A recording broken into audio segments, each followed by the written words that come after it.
Hello students, this is Mrs. Moss, and today for math we're going to be doing lesson 24 problem set. So please find page 193. I just folded mine in half so it will fit in this video, and put your name and the date. So in this lesson we're going to be dividing decimal dividends by multiples of 10. We're going to reason about the placement of the decimal point and make connections. So you've actually already done this. We have done division, we have done decimal division, we know what a dividend is, we've done multiples of tens using the zeros trick, and we've also practiced moving our decimal point to the left if we are dividing, and to the right if we are multiplying and the number is getting bigger. So you don't need to write this part. I'm just going to demonstrate for you in my math spiral one problem. So we're going to be doing problems like this: 2 5/10 divided by 50. So the hardest part is knowing whether to write the problem. I'll show you both ways, like this or like this. Okay, so let's read it. It says 2 5/10 divided by 50. If we want to write that where this number is going to be divided by 50, then that means 50 is our divisor. And this number is our dividend. Not the quotient, the dividend. So I know that might seem weird, but that is the correct way to write it. This shows 2 5/10 divided by 50. And that's what it wanted. 2 5/10 divided by 50. Okay, so now we solve. If I'm solving this like the normal way we have learned before, I would put the decimal point straight up. Sorry, this is a little messy. 5. Okay, and then now it's time to divide. Well, 50 can't fit into 2, so that's going to be a 0. And 50 can't even fit into 25. That's going to be a 0. So what do I need to do now? I better just erase this so I have more space. I need to add a 0. Okay, now I have another 0. Remember, you can add as many zeros as you need to. Now I can do this. How many times does 50 go into 250? I actually can do this math really fast, because I'm going to ignore this 0, and I'm going to do 5 into 25. 5 times what is 25? That's right, it's 5. So I'm going to put 5 up here. And now I'm going to do my zeros trick. 5 times 5 is 25, and I have 1 0. And now I can subtract. My answer is 0. I'm done. This is my quotient. The quotient is 5/100.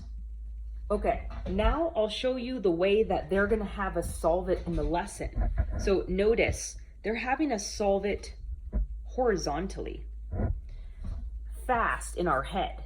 So you can do it too. I'm going to rewrite this problem down here. So what they want you to be able to do fast in your head is to be able to do this math fact. What is 25 divided by 5? Fast. Okay, the answer is 5. We know the quotient is going to be 5 something or something 5. But now we have a decimal and we have a 0. Okay, so if I was just, forget the 0 for now. If I was just dividing this by 5, then I know that my answer would be 5/10. Because if my answer is 5, let's say 25 divided by 5 is 5. Remember, I have to go over one decimal, over one place value, so my decimal would be right there. Another way to solve it, I'll show you if I were to just do this. Okay, my decimal would go straight up. 25 divided by 5 is 5. Okay, but we have another 0. There's another 0 here, and we're dividing. When you divide, does the number get even smaller or even bigger? The answer is even smaller. Remember, when we divide, can you see this? Yes. When we divide, you are moving the decimal to the left. Okay, so remember, when we did 2.5 divided by 5, we got 0.5. So I'm gonna write this in. We have 0 and 5/10. But we have that 0, that other 0. So we need to move it to the left one more place value. So I'm going to move it to the left one more place value. I put in my decimal, I can add in my 0, and let me erase this old decimal. So my final answer is 5/100. And I know that's right because that's what we got up here. We're correct. Okay, that's what we're doing today. If that was confusing, don't worry, we're going to do some more together. Okay, so let's look at their examples first. So this one, it was 1 2/10 divided by 6. Okay, if I were to set this up like a division problem, the 1 2/10 is my dividend, and 6 is the divisor, sorry. Okay, and then I could move my decimal straight up. 6 does not go into 1, so I put a 0, but 6 goes into 12 2 times. Okay, if I multiply 0, I'm done. My quotient is 2/10, and that's what they got, 2/10. Okay, so they did it, remember, horizontally without even having to do this. All they did in their head was 6 goes into 12 2 times, but don't forget you have the decimal, so that's our final answer. So your goal is see if you can do these in your head without doing it this method. Okay, notice this problem is exactly the same as this one, except there's another 0. So that means if we already know the answer to this one was 2/10, and this one has another tens place, another 0, and we're dividing, is the number going to get even smaller or even bigger? The answer is even smaller because it's division. So that means I'm going to be moving another place value to the left. So let's move it. One place to the left. Okay, rewrite my problem. So now I'm going to have decimal 0, 2, and I can add a 0 in front of the decimal, and I read it 2/100, 10/100. And that is what the book says too. Okay, I'm going to do C and D with you, then you're going to do E, F, G, H by yourself. So you don't have to finish the page. If you understand how to do this, you can start working ahead, but I recommend that you continue to do C and D with me. Okay, so let's do this one. First, let's see if we can do it in our head, and then we'll check it with the division.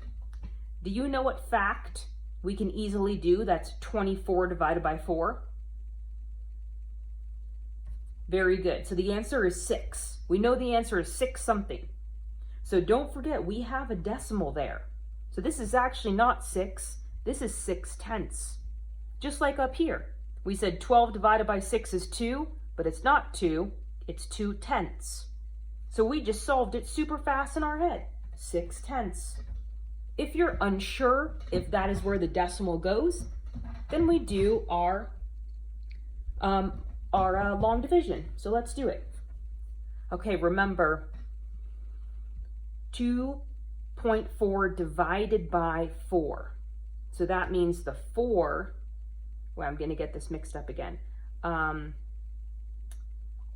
Yeah, that means the 2.4 goes in here, and the 4 goes out here.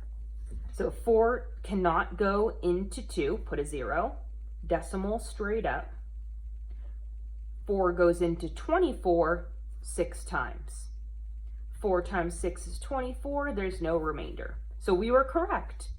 6/10 is our final quotient. Okay, let's do D together. So notice, This problem is exactly the same as this problem, only it's a 40 instead of a 4. So I'm going to start with the answer that we already had. We had 6/10, and we know it's correct because we checked it. So now, how do I do the 40? Okay, we know it needs, this decimal needs to move one place because there is another 0, another tens. So you just have to decide which way will the decimal move. It's division. Is it going to move to the left or to the right? Will it get smaller or bigger? What's the answer? The answer is smaller. When you divide, it gets even smaller. So we have to move it to the left. Okay, so what would that look like? This goes 1 to the left. Here's our new decimal. Let's rewrite it. It's going to look like this. Decimal 0.6. And we read this as 6 hundredths, tenths, hundredths. You can put a 0 in front of it. That doesn't change the value. Okay, very good. So now you are in charge of doing E, F, G, and H by yourself. Notice these problems are exactly the same. They only have another 10. So use the two that we did together to help you figure them out. Check if these are correct by using your long division. Okay, those are all the warm-up problems you have to do. If you want to do the other ones, you are more than welcome to do that. Okay, you can do this. Good luck.